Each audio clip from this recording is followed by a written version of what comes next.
अस्सलाम वालेकुम दोस्तों, मैं हूं असलम आलम और आप देख रहे हैं गल्फ़ एक्सपर्ट। दोस्तों, आज की इस वीडियो में कतर के बारे में कुछ लेटेस्ट और न्यू इन्फॉर्मेशन आप लोगों के साथ में शेयर करने वाला हूं।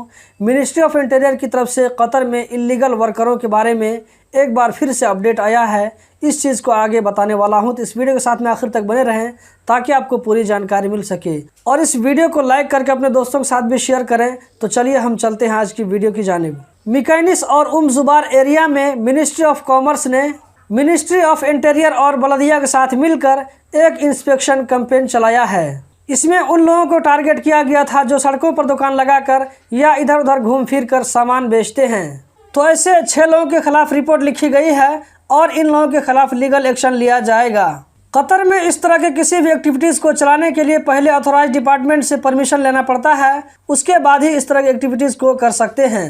मिनिस्ट्री ऑफ इंटीरियर में यूनिफाइड डिपार्टमेंट के डायरेक्टर ब्रिगेडियर अब्दुल्ला अल अंसारी ने कहा है कि जिन कंपनियों ने अपने वर्कर के इकामा के बारे में वायलेशन किया है, जैसे इकामा न लगाया हो या ये कि इकामा न रिन्यू किया हो, तो ऐसे सिचुएशन को सुधारने के लिए फाइन में डिस्काउंट दिया गया है और ये डिस्काउंट 50% तक है। इसके लिए अब तक 20,000 से ज़्यादा एप्लीकेशन सबमिट हो चुके हैं। ब्रिगेडियर अब्दुल्ला अल अंसारी ने कतर में वायलेशन करने वाली कंपनियों और लोगों से अपील की है कि वो 31 दिसंबर 2021 तक अपने आप को लीगल बनवा लें, चाहे वो इकामा के बारे में हो या वर्क वीज़ा के बारे में हो या फैमिली विजिट वीज़ा के बारे में हो। अगर आप कतर में इलीगल तरीके से रह रहे हैं तो अपने आप को लीगल बनवा लें 31 दिसंबर 2021 तक। इससे पहले 5 जगहों पर इसके लिए एप्लीकेशन सबमिट कर सकते हैं। पहला है सलाल सर्विस सेंटर, दूसरा है सनीम इंडस्ट्रियल सर्विस सेंटर, तीसरा है मिसैमी सर्विस सेंटर, चौथा अल वकरा सर्विस सेंटर,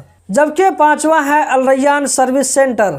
इन 5 जगहों पर 1 बजे जोहर के टाइम से 6 बजे शाम तक एप्लीकेशन डाल करके अपने आप को लीगल बनवा सकते हैं। इसी तरह 50% तक फाइन को छूट भी करवा सकते हैं। ये ऑफ़र इस महीना के आखिर यानी 31 दिसंबर 2021 तक है, उसके बाद ये ऑफ़र ख़त्म हो जाएगा।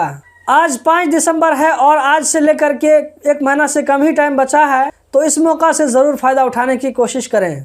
दोस्तों, आज 5 दिसंबर है और आज से दोहा कॉर्निश का रोड दोनों साइड से फिर से ओपन हो गया है। तो इसके बंद होने की वजह से दोहा आने जाने में जो भी दिक्कत होती थी, वो आज से ये परेशानी सारी ख़त्म हो जाएगी। मिनिस्ट्री ऑफ पब्लिक हेल्थ की जानिब से कहा गया है कि कतर में 4 दिसंबर को पिछले 24 घंटों में 159 कोरोना के नए केस रिकॉर्ड हुए, 140 लोकल लोगों में, जबकि 19 बाहर से आने वालों में। इसी तरह पिछले 24 घंटों में 142 लोग इससे रिकवर हो गए।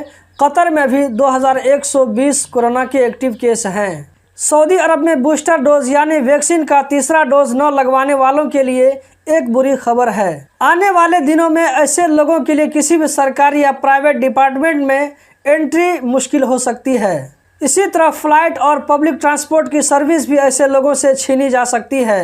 तो जो लोग इस वीडियो को सऊदी अरब से देख रहे हैं तो इस बात का ज़रूर ख्याल रखें। शारजा में एक कफील ने अपनी घरेलू खादमा के खिलाफ कोर्ट में कंप्लेन कर दिया है। उस घरेलू खादमा का कसूर ये बताया जा रहा है कि उसने अपने कफील के कपड़े पहने, उसके ज्वेलरी पहन करके फ़ोटो शूट किया और उस फोटो को सोशल मीडिया पर अपलोड कर दिया।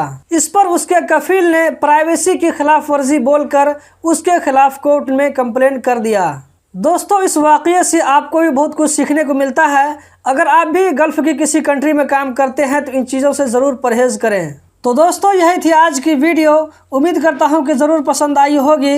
इसी तरह की वीडियो रोज़ाना देखते रहने के लिए चैनल को सब्सक्राइब करें, इस वीडियो को लाइक करें। वीडियो देखने का बहुत बहुत शुक्रिया।